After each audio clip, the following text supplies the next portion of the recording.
میرا اللہ کہتا ہے کہ میرا بندہ میں تیری ماں سے 70 گنا کا مطلب سدا 70 نہیں ہوتا، لا محدود درجے میرا پیار ہے. پھر تسلی نہیں ہوتی، اللہ تو قرآن تو بھیج رہا ہے، پتہ نہیں ہم عمل کر سکیں گے کہ نہیں کر سکیں گے. تو پھر اللہ کہتا ہے الرحمن الرحیم. کیوں ڈر گئے ہو؟ کیوں قرآن کے مطابق دکان نہیں چلاتے، زندگی نہیں گزارتے، جاب نہیں کرتے، زراعت نہیں کرتے، تجارت نہیں کرتے، شادی نہیں کرتے، ساری چیزوں کو بنا لیں تو کیوں ڈرتے ہو؟ رب العالمین پہلی گارنٹی، الرحمن الرحیم پہلے بسم اللہ سے. پھر دوسری گارنٹی اللہ، کہ میں اللہ ہوں، نفع نقصان کا مالک ہوں. پھر رب العالمین، تم پر مہربان ہوں، تمہارا پالنے والا ہوں. پھر الرحمن الرحیم کی دوبارہ تکرار ہے. کیوں ڈرتے ہو؟ رحمان بھی ہوں، رحیم بھی ہوں.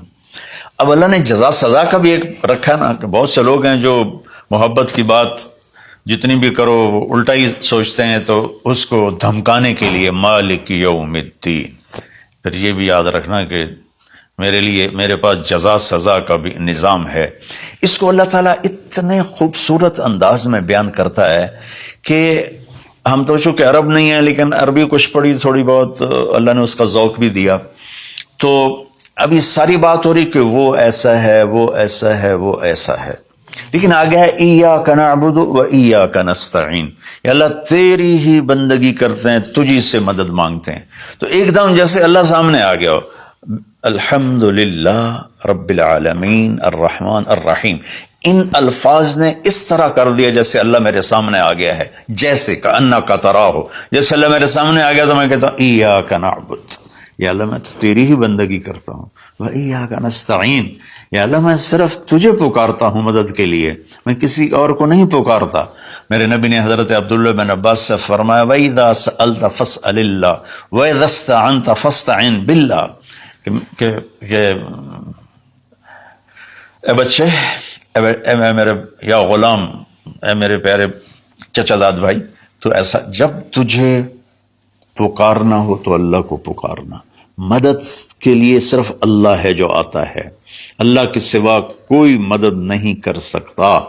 یہ اسباب کی دنیا ہے، ایک دوسرے سے مدد لینا. تو میرے نبی نے قرضے اٹھائے، میرے نبی نے زرہ پہنی، میرے نبی نے تلوار اٹھائی، لیکن وہ کام جو براہ راست اللہ کے ہاتھ میں ہے، ان میں صرف اللہ کو پکارا جاتا ہے، ان میں صرف اللہ کو پکارا جاتا ہے. ایاک نعبد و ایاک نستعین. علماء فرماتے ہیں ساری آسمانی کتابوں کا خلاصہ قرآن ہے، اور قرآن کا خلاصہ سورۃ فاتحہ ہے، اور سورۃ فاتحہ کا خلاصہ ایاک نعبد و ایاک نستعین ہے. اے میرے اللہ، یا اللہ، یہ صرف اللہ کے ساتھ ہے اور کسی کے ساتھ نہیں ہے. تو پھر اللہ تبارک و تعالیٰ، چونکہ میں نے پہلے شروع میں کہا تھا کہ ہم زندگی گزارنے کا طریقہ نہیں جانتے، تو اللہ نے ہم سے یہ دعا ہم پہ فرض کر دی کہ تم نے یہ مانگنا ہے، جو کہ تم اندھے ہو، جاہل ہو. کہو اہدنا. کتنی ضروری ہے. اللہ کہتا ہے روٹی مانگو، پانی مانگو، بیوی مانگو، بچے مانگو، جی کپڑے مانگو، زمین مانگو، جائیداد مانگو، صحت مانگو، عزت مانگو، سب کچھ مانگو.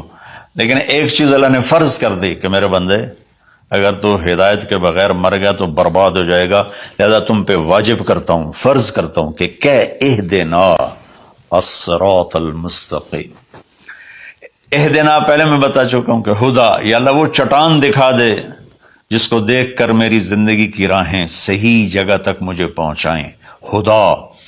عرب اس کو سن کے ہل گئے تھے کہ وہ محاورہ سمجھتے تھے، ہم محاورہ نہیں سمجھتے، لیکن عرب کیوں ہل گئے تھے؟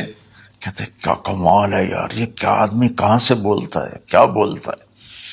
وہ تو ابو جہل سے پوچھا اخنس ابن شریک نے، سچ سچ بتا محمد جھوٹے ہیں کہ سچے ہیں؟ کہنے لگا اللہ کی قسم سچے ہیں، پر نہیں مانوں گا، میں بنو ہاشم سے مقابلہ کروں گا، نہیں مانوں گا، سچے ہیں.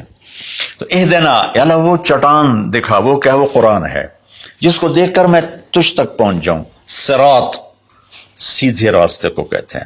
صراط جس پر کسی قسم کا کوئی کھڈا نہ ہو، جیسے موٹر وے. اب موٹر وے بنا ہے تو ہم لوگ اپنے گاؤں سے، ابھی میں گاؤں سے ہی بات کر رہا ہوں، ملتان کے لیے جانا ہو، لاہور، اسلام آباد، فیصل آباد، موٹر وے سے جاتے ہیں. صراط موٹر وے کو کہتے ہیں. المستقیم جس میں وہ نہ ہو، زیادہ موڑ نہ ہو، بلکہ سیدھا ہو. الذین انعمت علیہم، نعام اس بوٹی کو کہتے ہیں جو سردی گرمی میں خشک نہیں ہوتی، سدا بہار سرسبز ہوتی ہے. تو نعمتن یا اللہ وہ راستہ دے جس میں ہر چیز ملتی ہو، سبزہ بھی ہو، خوشیاں بھی ہوں، اور اس کے راستے میں کوئی سروس اسٹیشن بھی ہو، اور کھانے پینے کا سامان بھی ہو، کوئی بوفے بھی ہو، اور کوئی جو پیٹرول اسٹیشن بھی ہو. آج کی زبان میں کہہ رہا ہوں، یا اللہ وہ راستہ دے جو آباد ہو، جو سرسبز ہو. نعم کے اندر یہ معنی موجود ہے. غیر المغضوب علیہم ولا الضالین. پھر کہا آمین، زور سے کہو آمین.